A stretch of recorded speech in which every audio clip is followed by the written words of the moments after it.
Hi Aquarius, Sun, Moon, Ascendant, or Venus. This is Dane, and I am going to be doing your August 16th to the 31st, 2021 reading for you. Now I ask if this reading resonates with you. Don't forget to like, comment, and subscribe. And if you're interested in any of the cards that I'm using, they will be listed and linked in the description box below.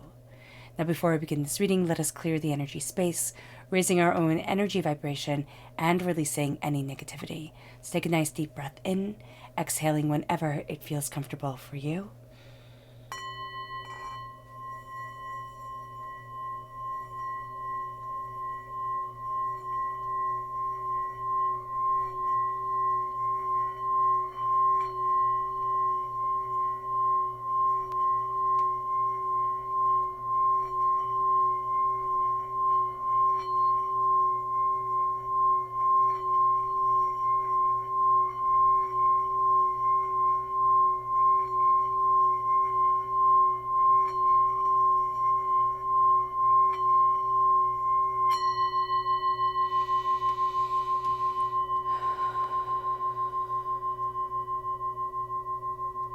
Releasing all negativity from the body like storm clouds. Letting yourself feel calm, centered, and at peace as we enter into this safe and loving space. Now I want to apologize for my voice. I am getting over the flu, so do bear with me. Let's let the bulls sing as we see what the tarot has to say.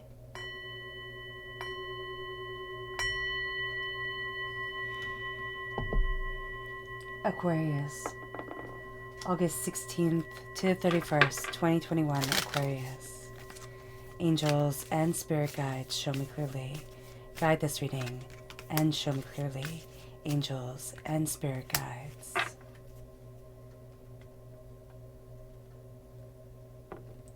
Aquarius, August 16th to 31st, 2021, Aquarius. Angels and spirit guides, show me clearly. Guide this reading and show me clearly, angels.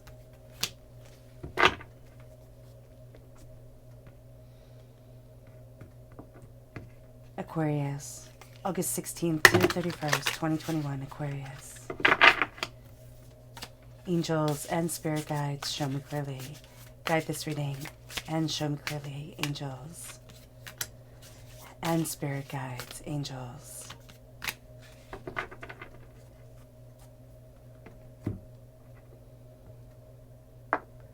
Aquarius, August 16th to 31st, 2021, Aquarius. Angels and spirit guides, show me clearly. Guide this reading and show me clearly. Angels and spirit guides. Angels and spirit guides. At the bottom is our rooted self. The left-hand side is our inner self. The middle, our heart, our emotional self. The right-hand side, the public arena, the public self. So let's see what the cards have to say. We have the Death card, which is Scorpio energy. If we have Scorpio within our natal chart, this is going to be a very rooting factor for us during this time. So wherever that comes up, that's going to be something that very much stabilizes us. But there's also a sense of change. And then we have the Strength card, which is Leo energy. So if we have Leo within our natal chart, this is going to be, again, stabilizing energy for us.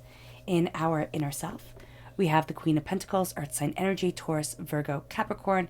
If we have Earth sign energy within our chart, or if we're born on the cusp with Capricorn, this part of our personality is going to be coming out very strongly in our inner self.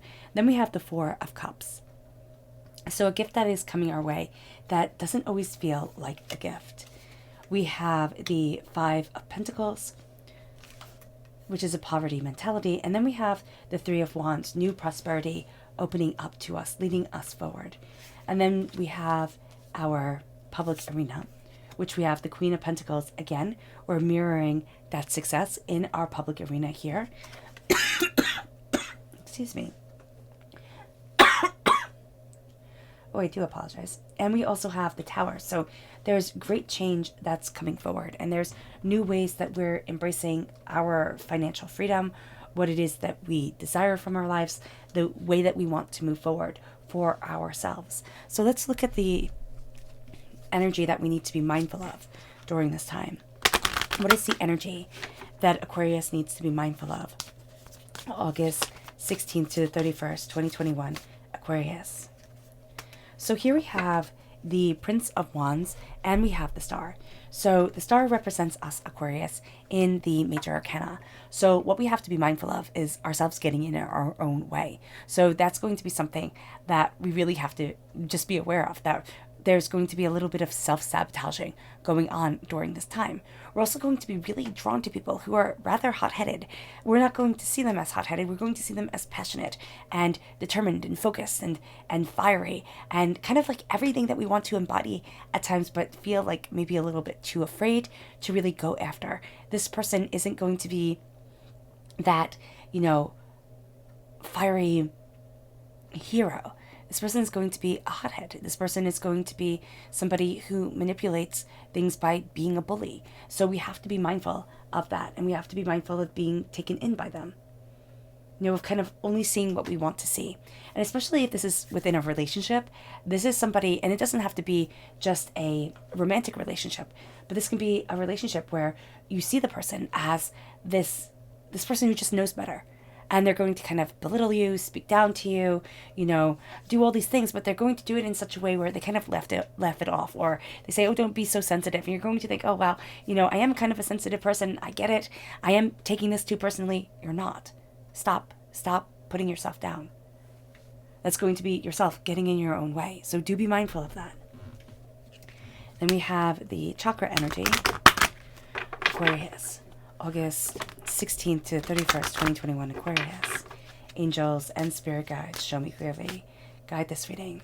And we have two here. We have the throat chakra and we have the third eye chakra. So with the third eye chakra, clarity comes. So we're going to be seeing things a lot more clearly if we trust our intuition. And then with the throat chakra, we have to speak the truth. We have to let our truth come forward. Even if we feel it's awkward, even if we feel like, oh my gosh, I don't feel comfortable with really embracing what I need to say within my life. We don't have to say it to anybody else. It's not like we have to stand on a podium and say, this is my truth. I'm announcing it to millions of billions of people. What we have to do is just say, this is what's right for me. This is the way I need to live my life. This is the truth that guides me. And this is what I need to do in the here and the now, right now, as I move myself forward. And that's going to be something that really embraces this time of change for us. So we have the death card, the dying away of the old self, the rebirth of the new. We have this sense of being in the in-between. And as a person represented by the stars, as a person who is part of the night, part of the shadows, we understand the in-between better than others do. And so here with this transformation, we can see it as a sad ending, but it's also a powerful beginning. It's also a way that we see ourselves moving forward towards something more than we anticipated, more than we expected, more than we thought we desired. And now all of a sudden, this door is opened and we're led forward. And this is a time where we have a dying away of who we once were and an embracing of who we are. And that can be sad. That can be overwhelming. We can sit there and think, oh, but I don't want that part of my life to be over. But we're actually going to find it really rather liberating. I'm standing now in a place of greater strength, of greater wisdom, of greater understanding. And that's where the strength card comes in. We always think of strength as being this big muscle, show of force. The bigger the car, the bigger the muscles, the bigger, everything, the stronger you are. And that's not necessarily true. Sometimes it is the quietest person who has the greatest reserve of strength that we could ever have imagined. And our world gets it wrong a lot of the time. Strength is not the show of strength, the power, the bullying force. Strength is calm acceptance. It's greater understanding. It's fighting when fighting is needed. And it's stepping away when it is time to step away. And we're going to find that that's part of our strength during this time. And that we have to embody that strength and embrace that strength within us. Excuse me. Because we have here the Four of Cups. And the Four of Cups is divinity giving us a gift that doesn't seem like a gift. That can seem overwhelming, that can seem doubtful. And that's where we need to call on the strength. And also the fact that we're not the same person that we once were. So the ideals and ideas that we had, they're transforming. Just as this gift is making us transform. It's making us look at what we fear. It's making us look at what we doubt. It's making us look at ourselves. And it brings us to this place of prosperity. It brings us to this place of power. Not necessarily that it gives us this prosperity and power, but it calls us to look at what we value as wealth. It calls us to look at what we are nurturing, what we desire, what we want to grow within our lives and within ourselves. There's a sense here that as I embrace, my dreams guide me. There's a sense here as I embrace, my love moves me forward. And it's not saying that I have to be in love with life every moment of every day. There's going to be a lot of growth when we're doing things that we kind of see as a chore, as we're doing things that we can get resentful of, as we look back and we think, wow, I hated that moment in my life. But we see from where we were to where we are. We see the goal of where we're headed. And all of a sudden, things start to make sense. We start to make sense. And that leads us to a place of power. That leads us to a place of determination and focus and integrity. And it's like, wow, this is what I'm building. I'm building something that is made like a Roman road. If you look at the Roman roads, the ancient Roman roads, those were built to last. We discover them, and use them today. And so we're laying down a foundation that takes a heck of a lot of time to get right. But once it's done, it's unbelievable.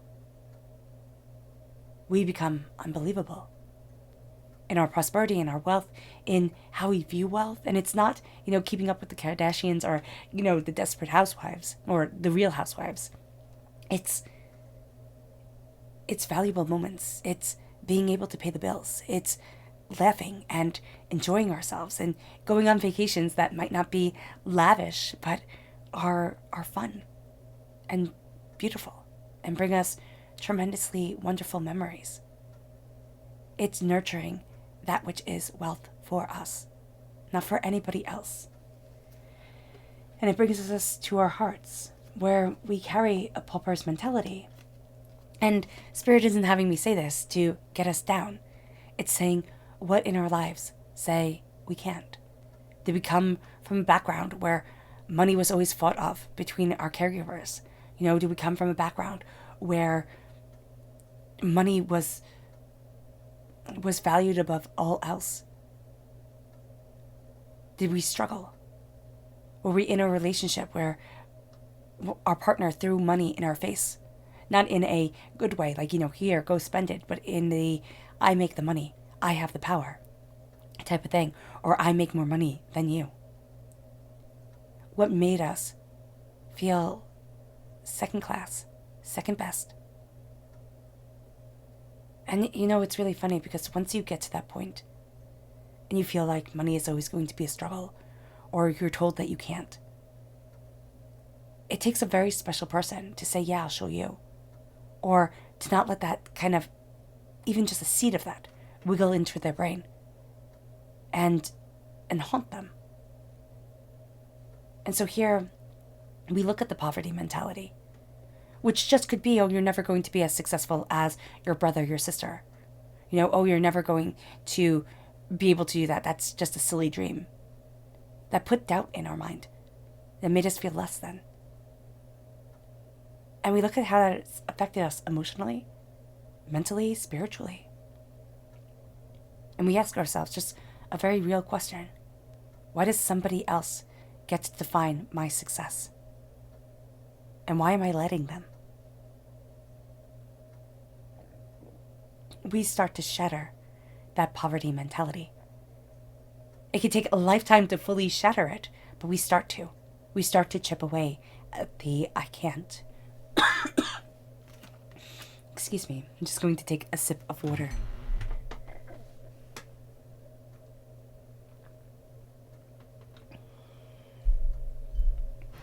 And as we chip away at that I can't, we start to see new horizons opening up. We start to see new destinations coming our way, new passions, new ideas, new ways forward. Don't let yourself stop yourself before you even start. That's the getting in your own way. That the passion and the fire is for somebody else. It's not. It's for you. How do I embrace my dreams? How do I move myself forward? How do I embrace this new horizon? It moves us to us seeing ourselves as nurturers of success. It doesn't mean that we nurture the success in somebody else. It means that we nurture the dream, the tenacity, the success within ourselves. And we stop saying it's too late. We stop underestimating. We stop making a story for this woman under a tree and saying, oh, you're too old. Your time has passed. No. We say, it's just begun. You come with wisdom, you come with ferocity, you come with more knowledge. And you embrace the peace, the new beginnings, the hopes, the dreams. It leads us forward. It guides us in a way that we hadn't anticipated, and it leads us to the tower. And the tower is simply change that cannot be stopped. And so as we embrace our success, it rocks our world. As we call forward our wealth, it changes the playing field. And as we see ourselves as prosperous, bountiful beings, we call forward that prosperity and that bounty, and it turns our world on its head. It's that gift that we didn't expect to come, that already is turning its world. It's turning our world on its head. And we say, I deserve more than I ever thought possible. And I'm not limiting myself. I'm embracing. I'm letting the light shine in. I'm letting my energy vibration rise. I'm letting myself move forward in joy, in discovery, in becoming more than I ever thought I could be, becoming what I have dreamed, and those dreams that I have nurtured within me. Instead of cheering on everybody else, I cheer on myself. I help others, yes, but I help me. And it leads us to our subconscious energy to be mindful of, and that's the Hierophant. This is Taurus energy. It's somebody in power who thinks they have the right to take away your dreams. Somebody who says it has to be done this way. And if it's not done this way, it won't ever be right. The Hierophant is tradition. And it's now time to follow your tradition, not somebody else's. It moves us to our subconscious chakra energy, which is spiritual awakening, the crown chakra. We are crowned. Our crown chakra is crowned with an awakening, with a greater understanding, with an insight, with ideas. It moves us to our subconscious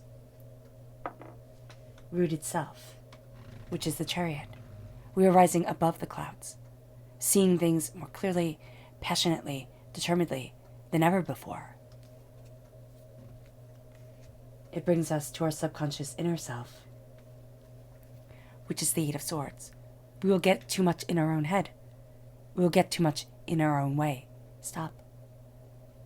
Stop denying and letting the chaos forward. Stop overthinking and overanalyzing. Let the blessing come. It moves us to our subconscious emotional self, which is the Knight of Swords. This is us. This is us as the knight, as the defender. We're represented by the swords in the minor arcana, by the star in the major. Now we represent and embrace being the hero of our story, being the person who comes and rescues us, cutting through doubts and fears and negativity. We have to be mindful that we can be a little bit brash at times, a little bit rash, just kind of charging forward and not thinking everything through. Don't spend so much time thinking that all you do is think and not act. But don't spend so little time thinking that you become unprepared. There's a beautiful balance act that air sign energies have to discover, and we have to discover it for ourselves. This is a time where a hero spirit is really powerfully surrounding your heart and yourself. It moves us to our subconscious. Public arena, and that's the Eight of Pentacles.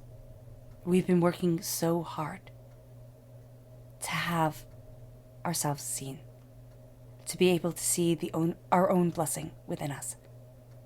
Don't let that work be for naught. Don't let it go to waste.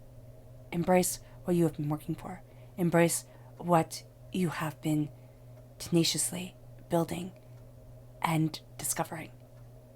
You have become a master craftsman. Honor your craft. Honor the skills that you have mastered.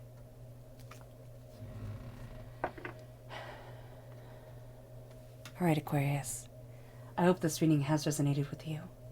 I wish you nothing but light, love, peace, and happiness. May harmony always be with you. I'm sending loving, healing energy to each and every one of you. I love you all, and stay safe. Let's end this reading with a meditation, a clearing away of negative energy, a raising of our positive energy, as we let ourselves accept the most unbelievable gifts. So take a nice deep breath in, exhaling whenever it feels comfortable for you.